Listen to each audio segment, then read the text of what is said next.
Hari ini merupakan peringatan ke-7 tahun wafatnya Presiden Republik Indonesia keempat, yaitu Kiai Haji Abdul Rahman Wahid atau Gus Dur.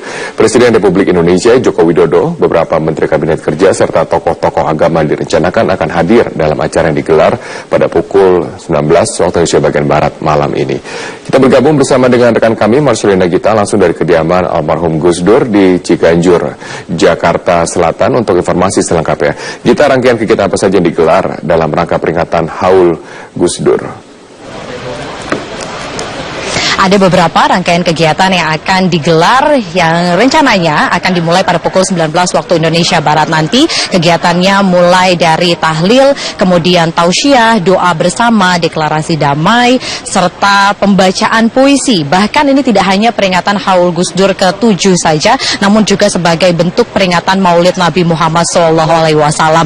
Tidak hanya itu, nanti akan dihadiri oleh Presiden Republik Indonesia Joko Widodo yang sudah terkonfirmasi akan hadir pada pukul 7 malam nanti. Kemudian juga ada beberapa Menteri Kabinet Kerja seperti Menteri Agama Lukman Hakim Syarifuddin, kemudian Menteri Sosial Khofifah Indar Parawansa, dan sudah ada beberapa tokoh agama, tidak hanya dari agama Islam saja, namun juga beberapa agama lainnya seperti Buddha, Kristen yang juga turut serta hadir dalam peringatan Haul Gus Dur ke-7 ini. Bahkan kami pantau sejak sore hari tadi, ini sudah banyak santri dari berbagai pondok pesantren, bahkan juga majelis taklim, tidak hanya dari Jakarta, namun dari wilayah Jawa Barat dan juga Jawa Tengah. Di setiap tahunnya ini selalu mengusung tema yang berbeda-beda. Untuk tahun 2016 ini mengusung tema Ngaji Gus Dur, menebar damai menuai rahmat. Sebenarnya apa makna dari tema tersebut? Saya akan mengajak Anda langsung berbincang bersama dengan Inaya Wulandari, putri dari almarhum Gus Dur. Assalamualaikum, selamat sore Mbak Inaya. Waalaikumsalam warahmatullahi wabarakatuh. Nah Mbak Inaya, ini kan mengusung tema Ngaji Gus Dur, menebar damai menuai rahmat. Sebenarnya apa makna dan pesan yang ingin disampaikan? Iya, kita hari ini mau mengajak semua yang hadir di Haul Gus Dur ke-7 ini untuk sama-sama kita membicarakan apa-apa, mengkaji apa-apa yang selama ini sudah jadi perjuangannya Gus Dur, yaitu perdamaian salah satunya. Kita berharap dari kajian-kajian itu akan membawa kita kepada kedamaian, karena kayaknya nih kan situasinya lagi panas banget nih gitu. Jadi biar damai, termasuk makanya calon-calon cagup-cagupnya nih gitu. Itu juga diundang semua tiga-tiganya di sini. Kita ngomongin perdamaian, kita ngomongin apa-apa yang sudah diperjuangkan oleh Gus Dur selama ini, dan kita berharap dengan begitu kita bisa menuai rahmat gitu. Nah, ini kalau dari Mbak Inaya sendiri, sebenarnya sosok seorang almarhum Gus Dur, ini kan juga ayah dari Mbak Inaya, sebenarnya nilai-nilai apa kemudian yang diajarkan dan sampai saat ini yang terus diterapkan dari Mbak Inaya dan juga keluarga? Iya, kalau Gus Dur sudah jelas ya, patokannya kan sebagai seorang kiai gitu, yang juga negarawan dan segala macam, yang juga politisi, budayawan, dan begitu banyak embel-embel lainnya. Beliau selalu menggunakan kacamata kemanusiaan. Jadi karena itu yang sebenarnya agama diturunkan kan sebenarnya untuk itu, untuk menjadi rahmat bagi seluruh makhluk di alam semesta ini gitu. Jadi bukan untuk sekelompok golongan misalnya, atau hanya untuk golongan tertentu aja, tapi semuanya. Dan itu yang kemudian diejawantahkan oleh Gus Dur dengan nilai-nilai kemanusiaan. Apalagi yang paling bisa untuk mewujudkan itu selain nilai-nilai kemanusiaan gitu.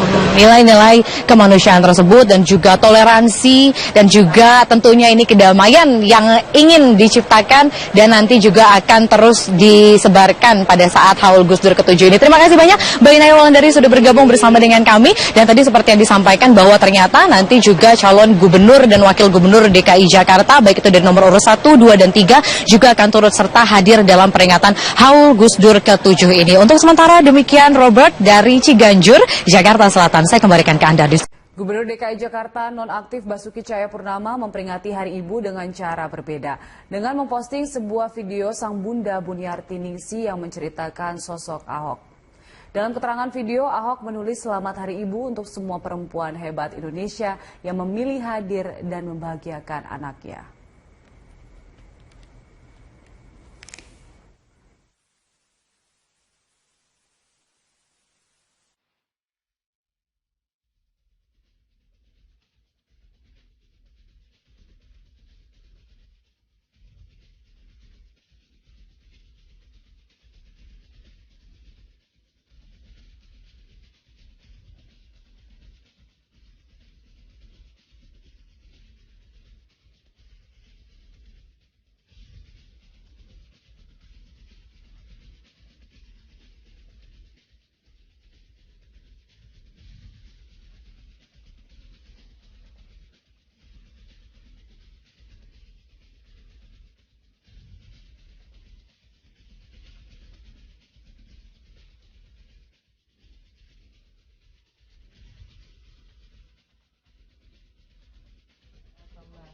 masyarakat. Dari dulu dia lihat orang susah, dia nggak tahan, dia mau bantu, makanya dia turun bantu ke pemerintah, baru bisa bantu banyak orang. Dia bilang, "Ma, saya nggak mau lihat mereka susah, saya harus berjuang," katanya begitu. Oh, saya sih sedih lah jadi orang tua kan ya. Soalnya anaknya sudah turun politik. Kalau sudah turun politik, kita berbuat baik juga orang cari, kita punya jahat-jahat di fitnah juga gitu. Saya rasanya sih dia kuat. Jadi saya juga rasa ini benar-benar saya rasa saya bangga sendiri.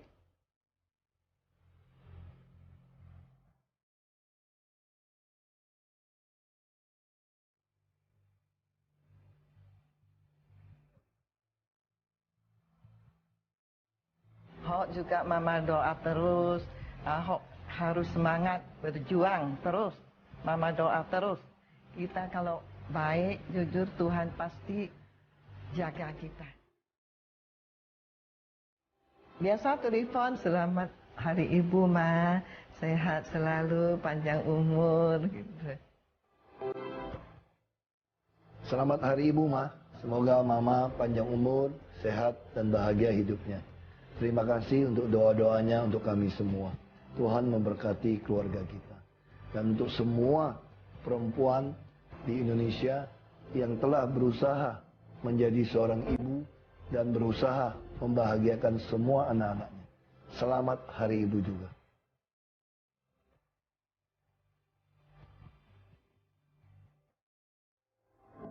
Peringatan Hari Ibu yang jatuh pada hari ini, 22 Desember, tidak luput dari kepedulian sejumlah tokoh besar di Indonesia untuk menyampaikan ucapan selamat Hari Ibu kepada seluruh ibu di Indonesia.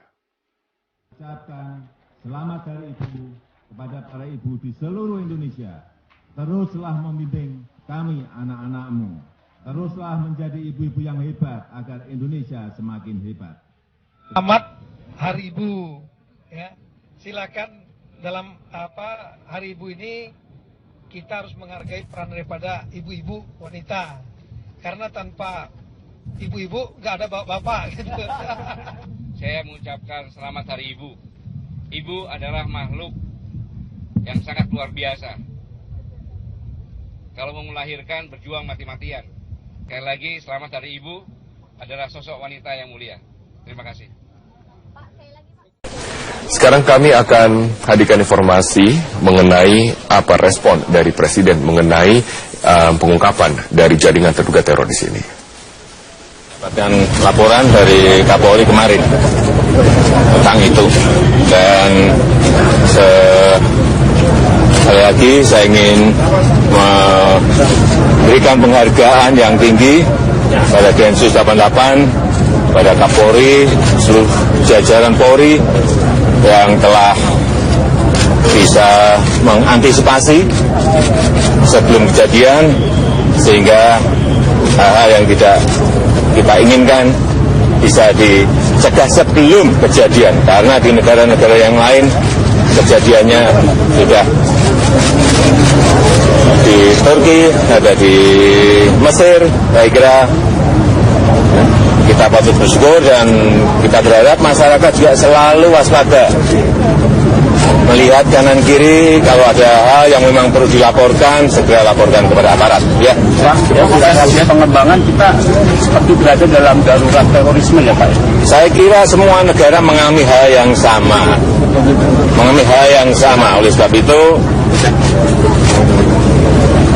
kita berharap masyarakat juga ikut serta membentengi negara ini dari terorisme, dari radikalisme. Masyarakat sudah bisa lihat negara-negara yang lain. Ya. Itulah pernyataan Presiden saat ditemui di kawasan Entikong, Kabupaten Sanggau, Kalimantan Barat. Dalam keterangannya, Presiden menyampaikan apresiasi yang sebesar-besar untuk tim Densus 88 dan juga kepolisian yang telah mencegah dari aksi teror agar tidak terjadi di perayaan-perayaan hari akhir tahun dan juga perayaan Natal. Kami akan kembali mengajak Anda untuk melihat sedikit informasi yang kami dapatkan dari kontributor Metro TV, Am Fraser, yang juga di sana kepolisian dari tim Densus 88 menangkap terduga teroris yang bernama siang hari ini memang tidak ditemukan dari bahan-bahan peledak dan juga bom yang berada di rumah kontrakan. Tapi untuk informasi selengkapnya kita bergabung bersama dengan rekan kami Fraser, kontributor Metro TV Sumatera Barat untuk informasi selengkapnya. Fraser, bagaimana dengan pemeriksaan dan juga informasi yang didapatkan kepolisian dari Hamzah terduga teroris? Ya, Robert, dari informasi yang kita peroleh di lapangan serta dari kepolisian Kota Payakumbuh bahwa tersangka Robert ini sudah tinggal di Kota Payakumbuh sekitar 9 bulan yang lalu. Warga tidak begitu banyak mengenal Robert dan keluarganya.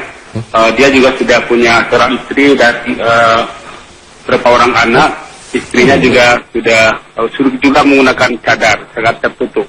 Keluarga ini juga sangat tertutup terhadap warga sekitar. Tim Densus 88 juga telah melakukan penyelidikan terhadap Robert ini sejak 9 bulan yang lalu juga. Namun Robert baru bisa diringkus itu tadi pagi sekitar jam 8. Sebelumnya tim dari Densus 88 Gegana itu telah melakukan penyelidikan sembunyi di belakang rumah kediaman kontrakan si Hamzah. Tepat sekitar jam 8 pagi tadi saat si Hamzah keluar dari rumah dan dia mampir sebentar di warung kopi untuk sarapan pagi. Nah, saat itulah dia langsung diringkus oleh tim Densus 88 dan dibawa langsung ke Kota Padang Panjang, tempat Mako Brimob. Oke, baik, Fraser, ditahan dulu di sana karena kami akan bergabung bersama dengan rekan kami Putri Rukman yang berada di Serpong, Tangerang Selatan untuk informasi mengenai penjinakan bom yang berada di sana. Putri, apakah ketiga bom tersebut sudah berhasil dijinakkan oleh tim J-Bom? Ya, benar sekali Robert, ketiga bom sudah berhasil diledakkan. Tadi ledakan ketiga kami mendengar pada pukul 13.35 waktu Indonesia Barat. Ini sesuai dengan keterangan yang disampaikan oleh Kapolda Metro Jaya M. Iriawan yang mengatakan bahwa satu ledakan atau satu bom akan diproses untuk peledakan, dan tadi kami sudah mendengar di pukul 13.35 waktu Indonesia Barat. Sebelumnya 2 ledakan lagi sudah diledakkan oleh tim J-Bom atau penjinak bom pada pukul 12.22 waktu Indonesia Barat, kemudian yang kedua 12.46 waktu Indonesia Barat, dan yang ketiga pada pukul 13.35 waktu Indonesia Barat. Namun dari pantauan kami yang berjarak sekitar 300 meter dari rumah kontrakan tempat ditemukannya bom aktif pada pukul 9.30 waktu Indonesia Barat, Kapolda Metro Jaya M. Iriawan bersama dengan tim lainnya masih berada di dalam karena sejak tadi proses peledakan hingga saat ini Kapolda mengatakan bahwa belum bisa masuk ke dalam, hanya tim J-Bom atau penjinak bom yang ada di dalam untuk melakukan proses penjinakan atau peledakan bom. Sudah 3 kali kita dengar ledakan dengan daya yang cukup tinggi dan masih berada di luar, karena kalau melihat jika proses peledakan ini sama seperti saat proses peledakan bom Bintara Jaya Bekasi di tanggal 10 Desember lalu yang juga bom diledakkan saat di lokasi kejadian. Setelah bom berhasil diledakkan oleh tim J-Bom atau penjinak bom dan juga tim Gegana, ini membutuhkan waktu sekitar 30 hingga 40 menit kemudian baru bisa dilihat atau dimasuki tempat ditemukannya bom. Ini mungkin saja Robert, para kepolisian maupun juga tim Gegana dan juga tim Desus menunggu di luar untuk menunggu 30 hingga 40 menit kemudian untuk masuk ke lokasi untuk melihat sisa-sisa dari ledakan yang sudah diledakkan atau sudah 3 kali proses peledakan. Dan kami kembali menginformasi bahwa baik masyarakat sekitar maupun juga awak media masih berjarak 300 meter, masih dalam sterilisasi dan olah TKP masih dilakukan oleh pihak kepolisian, tim Gegana dan juga tim Densus 88. Untuk jenazah dari 3 pelaku yang tadi harus ditembak mati oleh pihak kepolisian dikarenakan melakukan perlawanan saat digerebek oleh pihak kepolisian pada pukul sekitar 8 atau 9 waktu Indonesia Barat. Saat ini jenazah masih berada di dalam dan di luar sudah ada 3 mobil atau kendaraan ambulans yang nantinya akan membawa ketiga jenazah pelaku terduga bom yang terjadi di Kelurahan Babakan Setu, Tangerang Selatan. Halo. Tadi Kapolda Metro Jaya juga kembali menjelaskan Robert bahwa bom ini ditemukan